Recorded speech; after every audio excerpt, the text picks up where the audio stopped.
কাজ শুরু করবো, আমি খুব এক্সাইটেড এবং আমাকে ফিল্ম ক্লাব থেকেও বা আরো ফিল্মের যারা ডিরেক্টর আছেন তারা আমাকে আরো দুটো ছবির অফার দিয়েছে। 2025 ছিল খুবই ফ্যান্টাস্টিক। যদি ক্যারিয়ারের দিক থেকে বলি তো definitely it's a golden time বা গোল্ডেন একটা ইয়ার গেছে আমার জন্য, খুবই সাকসেসফুল একটা ইয়ার গেছে। তবে সারা বছর একটি হারানো, যেটা বাবাকে হারিয়েছি, এটা আমার জন্য একমাত্র দুঃখের সংবাদ। এছাড়া ক্যারিয়ারের দিক থেকে বা বাদ বাকি কাজের দিক থেকে বলবো যে ডেফিনেটলি 25 সাল ছিল আমার জন্য অবশ্যই একটা মানে কি বলে অন্যতম একটি বছর। আর পেটে ডেফিনেটলি ভালো লাগে। প্রত্যেকটা মানুষ তো আসলে কষ্ট করে মানে নেম ফেম বা সম্মান কিংবা প্রাপ্তি পুরস্কার এগুলোর জন্যই আসলে বেসিক্যালি। সো সেই পুরস্কারগুলো আস্তে আস্তে করে ঝুলিতে জমছে।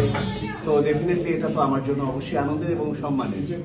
2026 সালে এই ধারাকে আমি অব্যাহত রাখবো এবং এই ধারাকে নিয়েই যে গতিটা আমার যাচ্ছে এই গতিকে আরো বেশি গতিশীল করব এবং আরো অনেক ভালো ভালো কাজ উপহার দিব।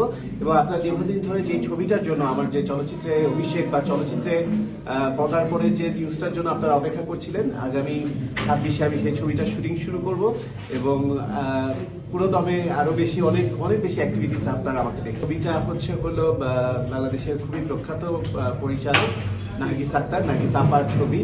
ওনার সম্পর্কে তার বলার অপেক্ষা রাখে না। বাংলাদেশে উনি যতগুলো ছবি তৈরি করেছে সবগুলোই মাইল ফলক হিসেবে রয়ে গেছে এবং প্রোডাকশনটাও বিশাল বড় বিগ প্রোডাকশন।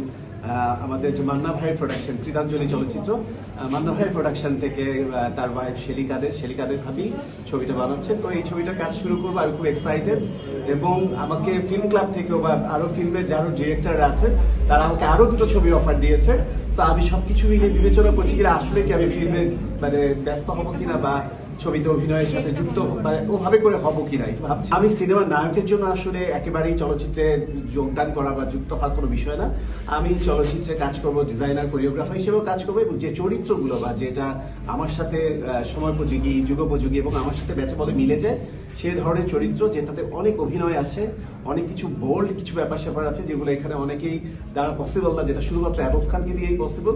আমি সেই ছবিগুলো সেই চরিত্রগুলো নিয়ে কাজ করতে